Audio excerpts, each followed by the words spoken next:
حضرت علی نے فرمایا کہ جب تم آزمائش سے گزر کر اللہ کی رضا میں راضی ہونا سیکھ لیتے ہو تب اللہ تمہاری ہی چاہت مکمل کرنے کے لیے راضی ہو جاتا ہے۔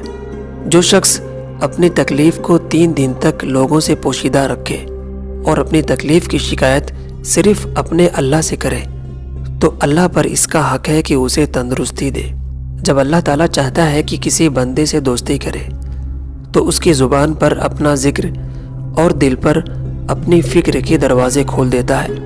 وقت کبھی لوٹ کر نہیں آتا۔ وقت سمندر میں گرا ہوا وہ موتی ہے جس کا دوبارہ ملنا ناممکن ہے۔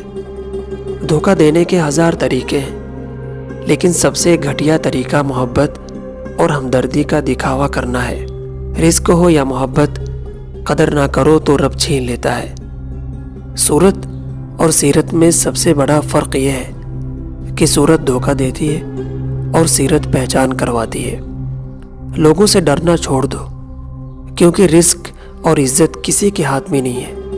اللہ جسے چاہے بے حساب دیتا ہے۔ اگر کوئی تم سے پوچھے بتاؤ زندگی کیا ہے تو تم ہتھیلی پر ذرا سی خاک رکھنا اور اسے اڑا دینا۔ نماز کو مت چھوڑو، بے شک نمازی ساتھ دیتی ہے دنیا سے قبر تک، قبر سے حشر تک اور حشر سے جنت تک۔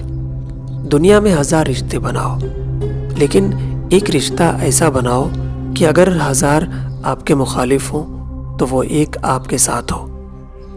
حضرت علی سے پوچھا گیا کہ انسان کب برا بنتا ہے؟ فرمایا جب وہ اپنے آپ کو دوسروں سے بہتر سمجھنے لگے۔ خیال رکھنا تمہاری وجہ سے کسی کی آنکھ نم نہ ہو کیونکہ تمہیں اس کے ہر آنسو کا حساب دینا ہوگا۔ پریشانی خاموش رہنے سے کم، صبر کرنے سے ختم اور شکر کرنے سے خوشی میں بدل جاتی ہے۔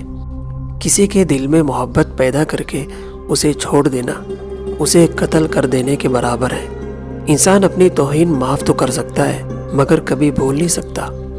کسی کو تم دل سے چاہو اور وہ تمہاری قدر نہ کرے تو یہ اس کی بدنصیبی ہے، تمہاری نہیں۔ 3 چیزیں ایمان کو تباہ کر دیتی ہیں: امیروں کی محفل، عورتوں کی صحبت اور جاہلوں سے بحث۔ اللہ کی رضا کے سامنے دنیا کی نہیں چلتی۔ جب وہ کہے گا ہو جا تو بے شک سب ہو جائے گا۔ تکلیف میں ہمیشہ صبر سے کام لیا کرو کیونکہ سونے کو آگ سے آزمایا جاتا ہے اور مومن کو تکلیف سے۔ جو انسان ہر طرح کے لوگوں کی رائے قبول کرتا ہے اسے غلطی اور جھوٹ کی چال کی سمجھ ہوتی ہے۔ اپنی تربیت کی ذمہ داری خود اٹھاؤ اور روح کو ان عادتوں سے آزاد کرو جس میں وہ گرفتار ہو چکی ہے۔ جسمانی رشتے مختصر زندگی تک محدود ہوتے ہیں، آخرت میں ہم ان کے ساتھ ہوں گے جن سے روحانی محبت ہوگی۔ انسان بزدل اتنا ہے کہ سوتے ہوئے خواب میں بھی ڈر جاتا ہے اور بے وقوف اتنا ہے کہ جاگتے ہوئے اللہ پاک سے نہیں ڈرتا۔ دنیا میں صرف ایک محبت ایسی ہے جس کو دیکھ کر اللہ تعالیٰ خوش ہوتا ہے اور وہ بیوی کی خاوند سے اور خاوند کی بیوی سے محبت ہے۔ کسی کے برا کہنے پر اس سے نہ ہم برے ہو جاتے ہیں اور نہ اچھے۔ اپنی زبان سے ہر شخص اپنا ظرف دکھاتا ہے، دوسروں کا عکس نہیں۔